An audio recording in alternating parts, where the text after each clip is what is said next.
Սա Գյումրու ավտոկայանն է։ Գյումրի քաղաքը արժանապատիվ ավտոկայան չունեցավ երկրաշարժից հետո։ Քաղաքը այդպես էլ չունեցավ մի իշխանություն, որ անցած տարիների ընթացքում պետական իշխանությանը կբացատրեր ու կհասկացներ, որ այսպիսի ավտոկայանը անպատվություն է մեր արժանապատվության հասցեին։ Եվրատաշինքը երաշխավորում է, որ ամեն ջանք տնելու է արժանապատիվ ավտոկայան քաղաքացիների համար ապահովելու նպատակով։ Հարգելի համաքաղաքացիներ, մասնակցեք ավականու արտահերթ ընտրություններին եւ քվեարկեք Եվրատաշինքի օգտին։ Քվեաթերթիկ համար 6։ Մենք մեր ասածը անող ենք։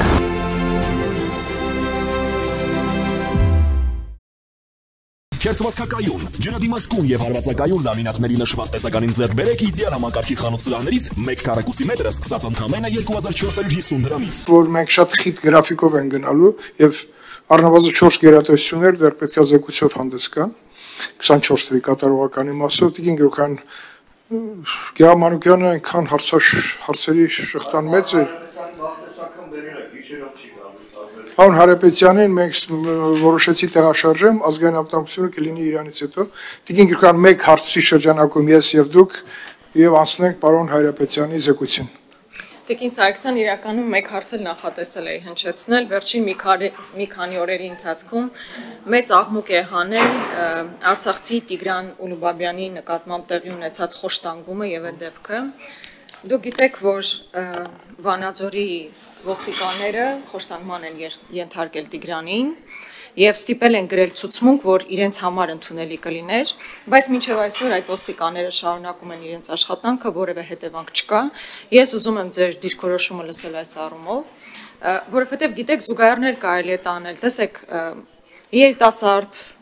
Արցախցու նկատմամբ նույն բանն է, այսինքն տեղի ունենում է իրավիճակ, որը հետևանքներ գոնե մինչեւ այսօր չի եղել։ Նույնը տեղի ունեցել նաև ազգային ժողովի падգամավորի նկատմամբ, երբ օրը ցերեկով բոլոր այդ կամերաների ներկայությամբ ծեծել են, բայց եւս դրա հետևանքը չենք տեսնում, այսինքն այդ նույն մարդիկ, ովքեր ծեծի են ենթարկել, շարունակում են դեռևս աշխատանքը։ Սա կարծես թե արդեն համակարգային խնդիր է ստանում։ Շնորհակալություն Տիկին Գրիգորյան հարցադրման համար։ Վստահաբար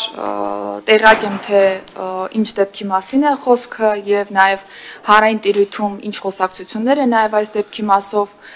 պատտվում, բայց կարծում եմ, որպես ներքին գործերի նախարար անմիտ կլիներ մտնելու տեղեկատվության հոսքի մրցավազքի մեջ եւ հնդածս հայտարարելու այնպիսի փաստեր, որոնք որ դեռևս պետք է ճշգրտվեին եւ դեռևս պիտի կոնկրետ գնահատականների արժանանան, բայց հարցին ուզում եմ անդրադառնալ հետեւյալ ասպեկտով եւ նաեւ հնչեցնել որոշակի հարցադրումներ, որոնց պատասխանը որ պիտի քննությունը տա։ Նախ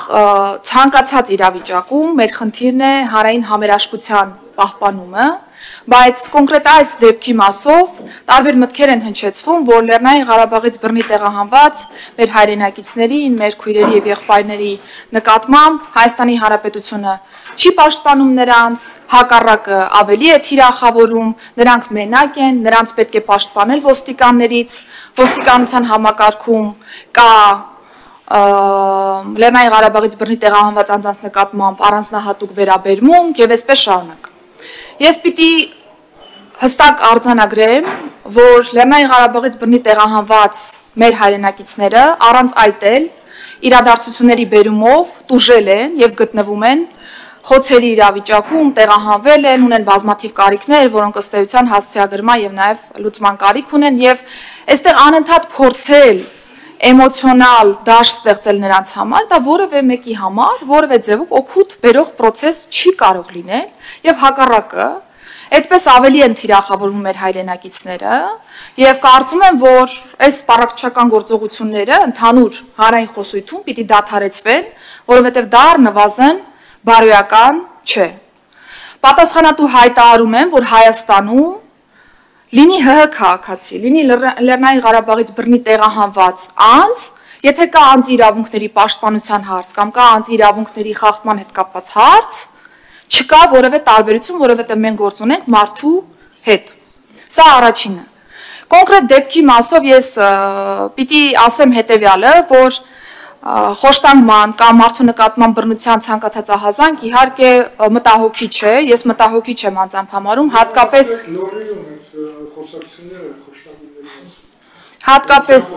Անպայման։ Հատկապես այն պայմաններում, երբ որ խոսք է գնում իմ գլխավորած կառույցի մասին, ոստիկանների գործողությունների մասին եւ հետեւապես այստեղ կրկնակի ջանք պիտի գործադրվի, որ օբյեկտիվ լինի process-ը եւ մենք կարողանանք ճիշտ հետեւություններ անել եւ այստեղ բնականաբար ցանկացած ահազանգին պիտի հաջորդեն ստուգողական գործողություններ եւ իմ արձագանքը եղել է անմիջապես հարուցվել է ներքին անվտանգության եւ հակակոռուպցիոն վարչությունում ծառայողական քննություն, զուգահեռ կա նաեւ քրեական վարույթ քննչական կոմիտեում այս դեպքի մասով։ Իհարկե այս երկու վարույթների շրջանակներում բնականաբար կտանք համապատասխան գնահատականներ, ես այս պայն հատկապես քրեական վարույթի արկայության պայմաններում չեմ հավակնի տալ որևէ գնահատական, որովհետեւ դրա իրավասությունը չունեմ, բայց պետք է օբյեկտիվ իրականացվի քննություն։ Զուգահեռաբար պետական քաղաքականության միասնականության տեսանկյունից ես արդեն իսկ համապատասխան առաջարկ եմ ուղարկել նաև գլխավոր դատախազին, քննչական կոմիտեի նախագահին, արդարադատության նախարարին, մարդու իրավունքների պաշտպանին եւ նաև քաղաքացիական հասարակության մեր գործընկերներին, ձևավորելու աշխատանքային խումբ եւ սկզբից մինչև վերջ դիտարկելու առհասարակ խոշտանգման եւ վատ վերաբերմունքի դեպքերի արձանագրման, բացահայտման մասով մեր մեխանիզմներ եւ հասկանալու թե ինչ անելիքներ կան։ Բայց վերադառնալով դեպքին եւ կրկին չհավակնելով տալ որևէ գնահատական, ես ուզում եմ կիսվել իմ որոշակի հարցադրումներով, հա, թե կուզեք այսպես ասեմ, որոնք կարծում եմ կարող էին առաջանալ յուրաքանչյուր անձի մոտ, ով որ ցանկություն ունի հարցին օբյեկտիվ նայելու եւ հարցին չվերաբերելու միանշանակորեն միակողմանիորեն, հա, այս տեսանկյունից։ Հիմա, երբ որ մենք խոսում ենք Լեռնային Ղարաբաղից բռնի տեղահանված անձանց նկատմամբ վերաբերմունքի մասին, այն փաստարկների մասին, որ պաշտպանություն չկա եւ այլն,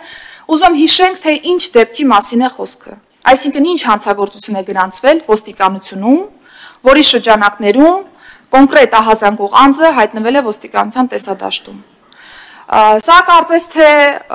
ոչ մեկի հետաքրքրության տիրույթում չհայտնվեց կամ մարդիկ չցանկացան նաեւ այս դրվագին անդրադառնալ, բայց խոսքը գնում է Լեռնային Ղարաբաղից բռնի տեղահանված մեր մեկ այլ հայրենակցի վրա ավազակային հարձակման մասին, որտեղ որ տանը եղել է մի կին եւ անչափահաս երեխաներ,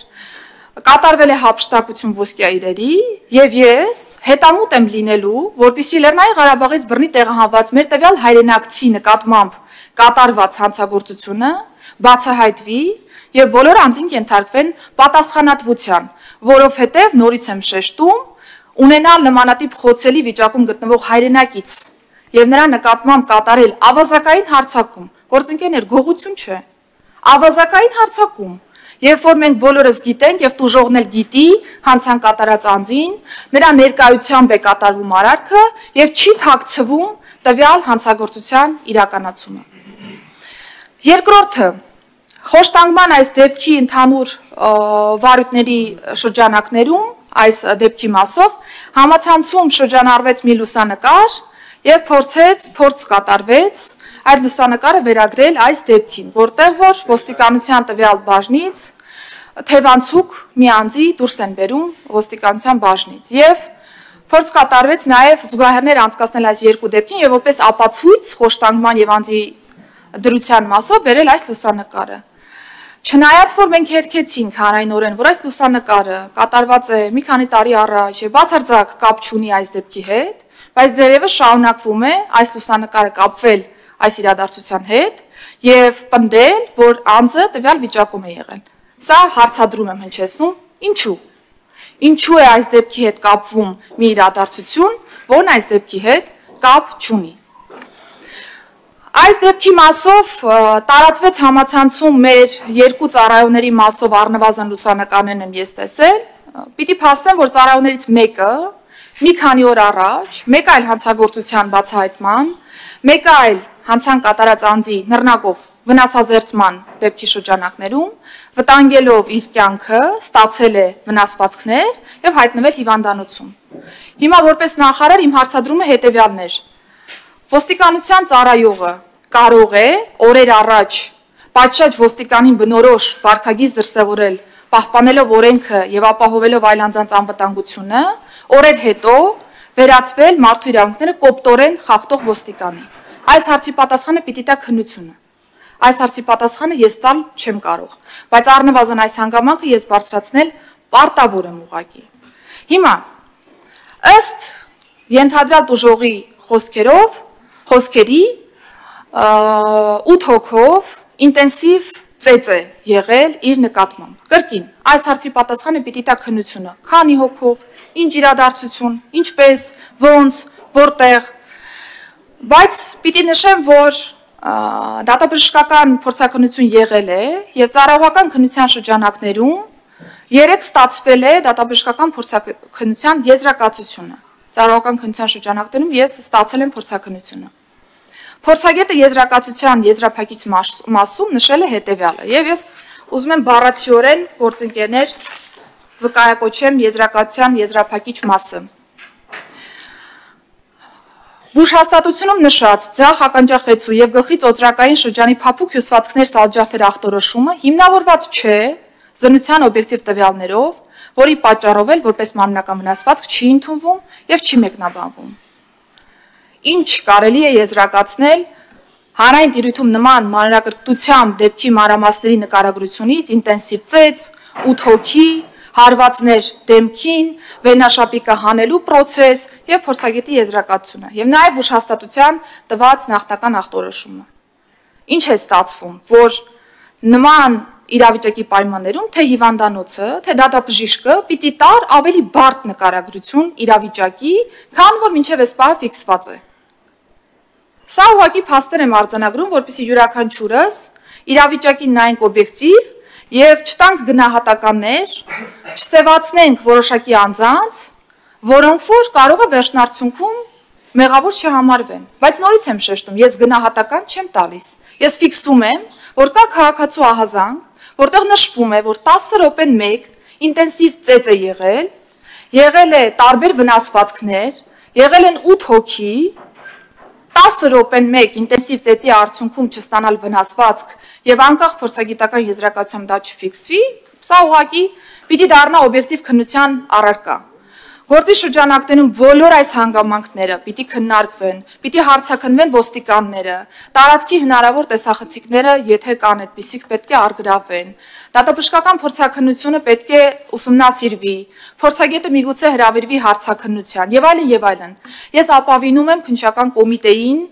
այս հարցով օբյեկտիվ եւ արդար քննություն իրականացնելու համար։ Եթե քննության արդյունքում պարզվեց, որ ոստիկանության ծառայողները ունեն մեղավորություն, միանշանակ այդ ծառայողները կենթարկվեն պատասխանատվության։ Եվ եթե պարզվեց, որ կա կեղծ մեղադրանք ոստիկանության ծառայողների նկատմամբ, միաժամանակ ըստ այդմ բնականաբար պիտի վրա հասնի պատասխանատվություն սուտ մատնության, տրամաբանության մեջ։ Հետևաբար ես առաջարկում եմ